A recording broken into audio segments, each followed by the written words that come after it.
Kalimatut tauhid, kata persatuan. Barang siapa yang menerima kalimat tauhid di jalan masuk surga. Artinya orang yang berjuang membangun persatuan kesatuan, bukan mengucapkan la ilaha illallah. Habib, yakinkah surga dibayar dengan ucapan? Yang paling efektif adalah engkau sendiri yang mendidik dirimu sendiri dalam dirimu sendiri. Ini yang sangat menentukan sekali.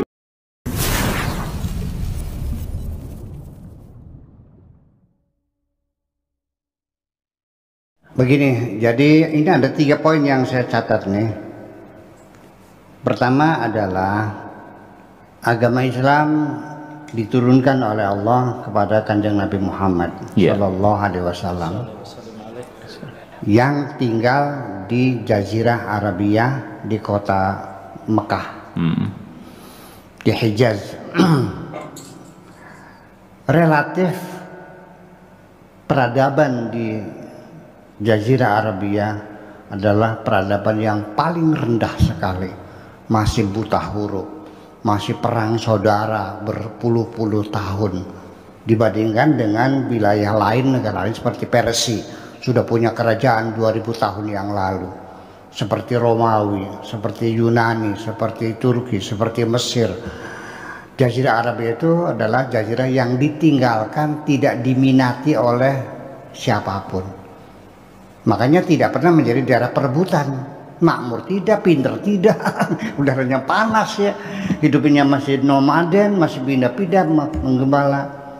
Sedangkan Nabi Muhammad itu diutuskan rahmatan lil alamin, untuk kemanusiaan yang universal. Sehingga umat Arab yang tinggal di Jazirah dengan peradaban yang sangat sederhana itu tidak mampu menampung misi dan visi Kanjeng Nabi ini. Jadi jangan aneh, banyak para nabi, Nabi Isa lahirnya di Yerusalem tapi yang pakai orang Eropa. Ya kan begitu? Betul kan? Soekarno di Indonesia yang menikmati orang Afrika. Yang merdeka banyak lah, dibantu oleh Bung Karno dulu tuh. Ya, termasuk saya juga di Kertasemaya yang memanfaatkannya orang Cirebon, orang Majalengka. Orang Kertasemayanya masih bertanya, Kanjeng Sakro tuh bisa apa sih katanya. Begitulah. Nah, jadi satu eksperimen kehidupan bernegara yang demokratis, di mana ditiadakan sistem kerajaan yang turun menurun ke anak, tapi berdasarkan jasa sosial, jasa perjuangan, ya, keterlibatan dalam membangun kemasyarakatan, dipilih secara demokrasi 4 Khulafaur Rasyidin. Setelah itu gagal, kembali menjadi kerajaan yang sangat diktator lagi, ya kan? Persatuan dan kesatuan yang dibangun Kanjeng Nabi, kalimatut tauhid, ya, dengan susah payah membangun 23 tahun Nabi membangun persatuan. Begitu meninggal pada detik pertama, persatuan umat Islam sudah pecah kongsi, sudah banjir darah sampai sekarang. Ini artinya bahwa peradaban yang dibawa oleh Kanjeng Nabi itu untuk kemanusiaan secara universal.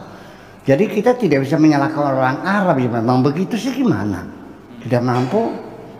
Ya, sampai baru saya katakan tadi, kalimatut tauhid, kata persatuan. Barang siapa yang menerima kalimat tauhid di jalan masuk surga. Artinya orang yang berjuang membangun persatuan kesatuan, bukan mengucapkan la ilaha illallah.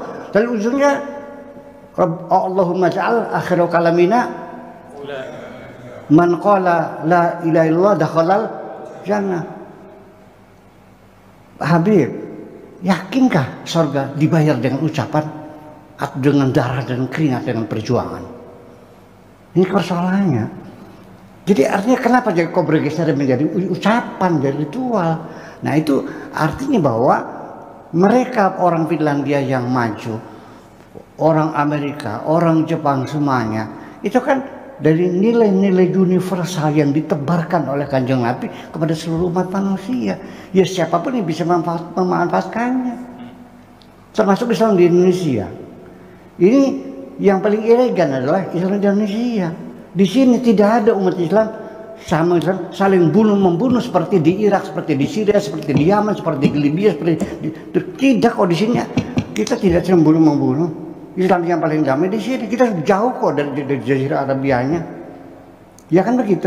Nah, itulah makanya jadi kita mesti memahami bahwa orang alam ini ya artinya apa? Bahwa nilai-nilai universal yang telah ditawarkan oleh Nabi itu ya ada yang menerima, ada yang tidak menerima, ada yang salah paham, ada yang gagal paham, ada yang gagal fokus ya. Gitu. Nah, termasuk Finlandia. Makanya Syekh Muhammad Abduh mengatakan ketika dia itu pertama kali ke Eropa, dia mengatakan ternyata Islam itu ada di Eropa. Iya. Ajaran Islam yang di dalam pikiran saya itu diamalkan di sana. Lalu dia mengatakan al-Islam mahjubun bil muslimin. Mungkin sudah pernah baca Syekh Muhammad Abduh ya. Sekarang oleh Al-Azhar sekarang didisahkan oleh Al-Azhar sekarang ya. Muhammad Abduh itu termasuk Surah Husain, Muhammad Abduh, dan Al-Bukhari dan sebagainya itu dianggapnya sepertinya sudah tidak dihormati seperti dulu lagi di Al-Azhar sekarang ini. Ya mungkin Anda bisa memantau semacam itu. Kemudian peran pendidikan Nabi Muhammad yang kedua itu mengatakan bahwa kullu mauludin yuladu alal fitrati, artinya pendidikan dalam pikiran orang Arab ya, karena dia bagaimana kondisional ya sepertinya. Nabi bicara pada orang Arab abad ke-7 di Jazirah Arabia, negara belum ada, ya kan, kebangsaan belum ada, yang ada hanya kesukuan. Jadi kesetiaan itu kepada suku, ya kan gitu. Sekolah belum ada, SD belum ada, SMP belum ada, TK belum ada, perguruan tinggi apalagi, masih buta huruf. Jadi semua itu yang mendengar dengan keluarga. Makanya kullu mauludin yuladu alal fitrati fa abawahu yuhawidanihi aw yumajjisanihi aw yunassirani. Setiap bayi lahir itu terlahir sesuai dengan fitrahnya. Kal waraqatil bayda seperti kita sebut ya. Nah, orang tualah yang membuat titik-titik hitam, bercak-bercak hitam orang tuanya. Fa abawahu yuhawidani aw yumajjisani aw yunassirani. Ya. Bagaimanapun sampai sekarang memang orang tua sangat besar pengaruhnya, milieu rumah tangga, keluarga itu sangat menentukan sekali. Lebih daripada sekolah. Karena sekolah terbatas dengan aturannya, dengan jamnya, dengan silabusnya, dengan kurikulumnya. Nah, ketiga yang paling berpengaruh adalah masyarakat. Banyak kita orang tua yang kurang seberapa sih anaknya kiai. Tiap hari dijewerin suruh sholat, ya kan begitu. Kayak apa di tapi ya Allah, kan salah gaul kan gitu akhirnya. Akhirnya itu terkena narkoba dan segala macam sebagainya. Itu karena masyarakat. Nah, dari 3 miliar ini ternyata ada miliar keempat dan itu yang paling menentukan, yaitu pendidikan yang ada dalam dirimu sendiri. Ya artinya apa? Yang paling efektif adalah engkau sendiri yang mendidik dirimu sendiri dalam dirimu sendiri. Ini yang sangat menentukan sekali. Bukan karena sekolahnya. Sekolah tidak membuat orang pintar, tapi otodidak, dia yang belajar sendiri. Itu maksud saya. Jadi akhirnya di sekolah kita sendiri, ya kita sendiri. Itu. Jadi itu yang paling apa? Yang paling menentukan ya. Iya, sekalipun tamatan UI tapi nggak rajin baca buku, sama aja bodoh. Karena kurikulum itu kan di satu ya. Kurikulum satu, berdasarkan silabus kan. Ya, iya, tidak lebih. Kayak gaji kan, cukup tidak cukup itu, dan nggak perlu semacam itu.